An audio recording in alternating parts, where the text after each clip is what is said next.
Hello friends, election commission చేస్తున్న special intensive revision programme సర్లో భాగంగా నాకు కూడా ఈ ఎన్యుమరేషన్ ఫామ్ అందింది. బిఎల్ఓ గారు వచ్చి ఇంట్లో ఇచ్చారు.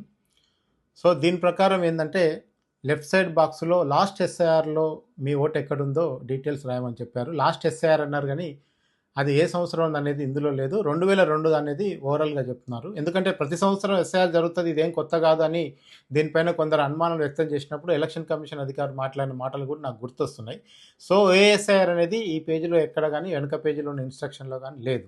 సరే, 2002 ప్రకారం మనకు ఉన్న ఓటర్ డాటా ఇక్కడ రాస్తే, ఒకవేళ మనకు లేకపోతే మన తండ్రిదో తల్లిదో దగ్గర రిలేటివ్దో రైట్ సైడ్ బాక్స్లో రాయండి అని చెప్పారు.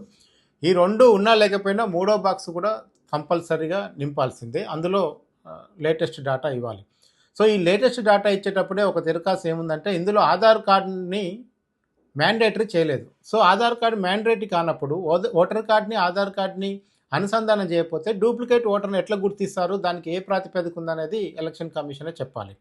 ఇక నా వరకు వస్తే ఎలక్షన్ కమిషన్ ఇచ్చిన ఎన్యుమరేషన్ ఫామ్లో నా పేరు ముందుండి ఇంటి పేరు తర్వాత ఉంది, నా ఆధార్ కార్డులో ఇంటి పేరు ముందుండి పేరు వెనకాల ఉంది. సో ఈ రెండింటికి మ్యాచ్ కాకపోయినా మీ ఓటు హక్కు పోయే ప్రమాదం ఉందని కూడా చాలా చోట్ల వార్తలు చూస్తున్నాను.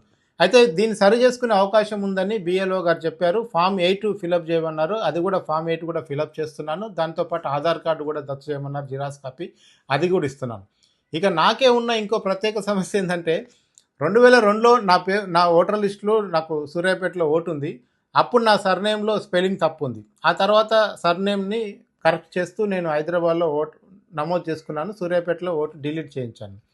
సో ఇప్పుడు వచ్చింది ఏంటంటే, మరి ఆ రోజున్న స్పెల్లింగ్ ఈ రోజుకున్న స్పెల్లింగ్ తేడా ఉంటే కూడా నా ఓటు ఉంటుందా లేదా అనేది కూడా ఇప్పుడు ఒక డౌటు. సో అందుకే నేను ఇప్పుడు ఈ వీడియో చేస్తుంది. ఎందుకంటే ఎలక్షన్ కమిషన్ అడిగిన అన్ని ఆధారాలని సబ్మిట్ చేయబోతున్నాను. చూద్దాం నెక్స్ట్ వచ్చే డ్రాఫ్ట్ లిస్ట్లో నా పేరు ఉంటుందా లేదా. ఒకవేళ డ్రాఫ్ట్లో లేకపోతే నేను మళ్ళీ ఎలాంటి ఆధారాలు సమర్పిస్తే నా పేరు డ్రాఫ్ట్ లిస్టులోకి వస్తుంది, లేదా ఫైనల్ ఓటర్ లిస్టులో నేను ఉంటానా లేదా అనే ఈ జర్నీని కూడా మీకు స్టెప్ బై స్టెప్ చూపించడానికే ఈ వీడియో చేస్తున్నాను. సో ఇప్పటికే సర్ ప్రక్రియలో చాలా వరకు ఓట్లను తొలగిస్తున్నారని, చాలామంది పైన అనుమానంగా ఉండి పక్కన పెడుతున్నారని రకరకాల వార్తలు రోజు రోజుకు వింటున్నాం. ఇతర రాష్ట్రాల్లో ఏం జరిగిందో కూడా చూసాం కనుక, సో ఇప్పుడు జరుగుతున్న తెలంగాణలో, ఆంధ్రప్రదేశ్లో జరుగుతున్న ఈ రెండు రాష్ట్రాల మధ్య 2 ఓట్లు ఉన్న వాళ్ళ సంగతి కూడా ఈ సర్లో తేలిపోవాలని కూడా కోరుకుంటూ, thank you friends, thank you watching this video.